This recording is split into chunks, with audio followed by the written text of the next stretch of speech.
Oi, gente, eu sou a Giovana, esse é meu canal onde eu falo sobre filmes, séries, cultura pop e tudo demais que posso dar na minha cabeça. E hoje eu tô aqui pra trazer um novo quadro que eu quero trazer pra esse canal todo mês, que é o Dobradinha. Aqui no Dobradinha, basicamente, eu quero trazer 2 filmes nacionais por mês, onde eu vou falar pra vocês um pouco sobre a minha experiência assistindo e o que eu achei desses filmes. E é basicamente isso. Vamos lá pro primeiro filme. O primeiro filme sobre o qual eu quero falar hoje é Homem com H, um filme que tem sido muito falado aí nos últimos tempos. O filme é dirigido pelo Esmir Filho e com certeza foi um dos meus filmes favoritos que eu vi esse ano. Aqui em Homem com H, nós vamos acompanhar um pouco da carreira e da vida dessa que é uma das vozes mais marcantes do Brasil, que é o Ney Matogrosso.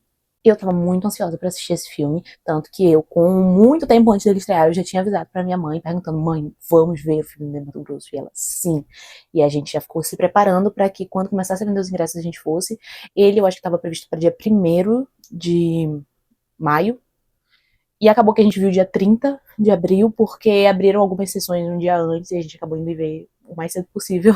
Mas aqui nós começamos acompanhando a infância e a juventude de Ney e a relação um pouco conturbada que ele tinha com o seu pai, que era um militar, um cara muito rigoroso. E vamos acompanhando ao longo de sua trajetória todo o processo de autodescoberta pelo qual o Ney passa em relação a o que é a sua verdadeira natureza. Acompanhado, claro, de toda a sua autenticidade em desafiar as normas da época. E aqui nós acompanhamos desde o seu tempo nos Secos e Molhados, passando pelo período da ditadura, acompanhamos a epidemia da AIDS e culminando nessa carreira de meio século que o Ney tem e que é uma figura que continua nativa até hoje.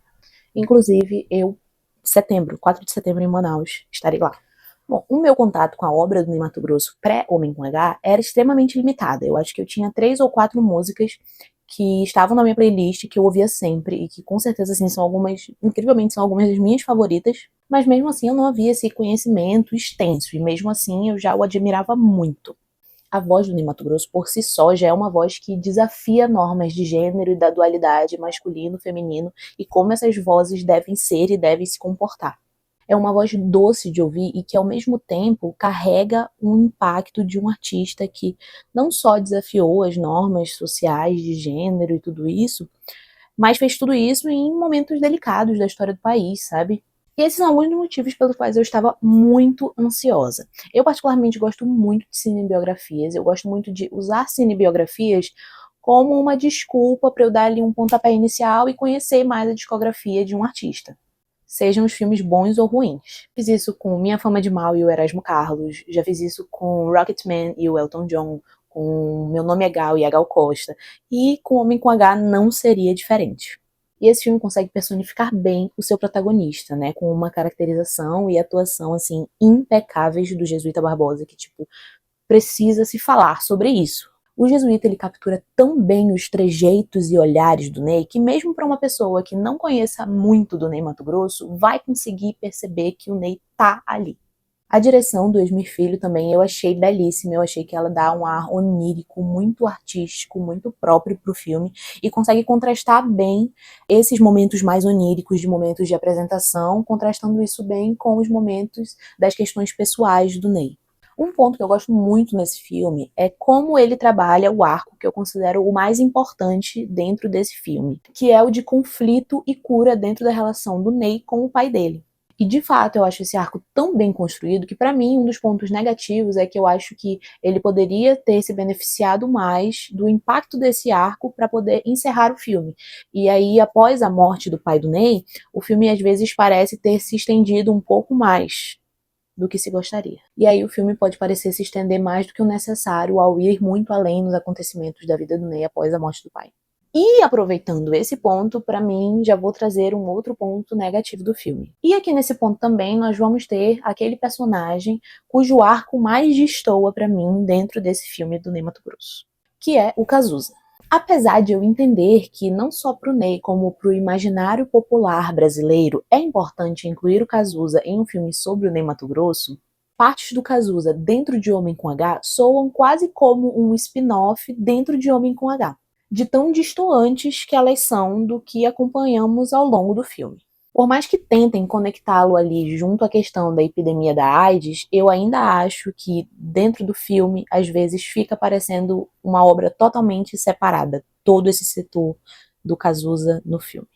Ainda assim, apesar de Homem com H já estar disponível na Netflix, com certeza, se estiver passando na sua cidade, é um filme que vale a pena você ir ao cinema para assistir. Bom, o segundo filme que eu vou trazer, ele é uma consequência do primeiro, porque depois de assistir Homem com H e depois da relação, obviamente, conflitante que eu tive com o personagem do Cazuza dentro de Homem com H, eu decidi que eu iria assistir Cazuza, O Tempo Não Para. E Jesus, talvez eu não devesse. Ai, que péssimo. Bom, o filme Cazuza, O Tempo Não Para é um filme de 2004 em que vamos acompanhar a carreira do Cazuza. A gente passa pelos seus tempos de teatro, sua época no Barão Vermelho, a sua relação com a sua mãe e a sua luta contra a AIDS, que culminaria na sua morte em 1990. Bom, o filme ele é baseado no livro da mãe do Cazuza, a Lucinha Araújo. E aqui percebe-se a tentativa de eternizar o seu filho, o Cazuza, como uma figura, uma entidade quase que inexplicável, como algo entre o humano e o divino. E isso, para mim, é evidenciado nas diversas cenas que temos em que o Cazuza está segurando um livro na mão e recitando textos poéticos, ou mesmo através de diálogos nada orgânicos, como são os do filme, e que parecem mais uma tentativa de transparecer a intelectualidade de alguma forma. E aliando essa visão a um protagonista que é um jovem rebelde de classe média alta e cujos privilégios não permitiram a ele conhecer limites, nós vamos ter aqui um personagem com o qual é muito difícil de se identificar e de empatizar, mesmo que dentro dessa visão do artista atormentado. E por fim, todos esses fatores unem-se em um filme que parece não ter muito a transmitir, além de ser uma homenagem um pouco floreada, que não tenta ser fiel ao Cazuza, mas sim eternizá-lo dessa forma floreada de alguma forma.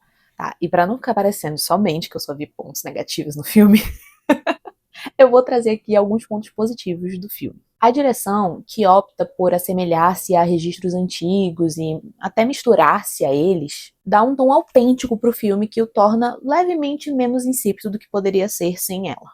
E também a atuação do Daniel de Oliveira, que incorpora muito bem o Cazuza, apesar das escolhas de roteiro que o limitam e o tornam desinteressante.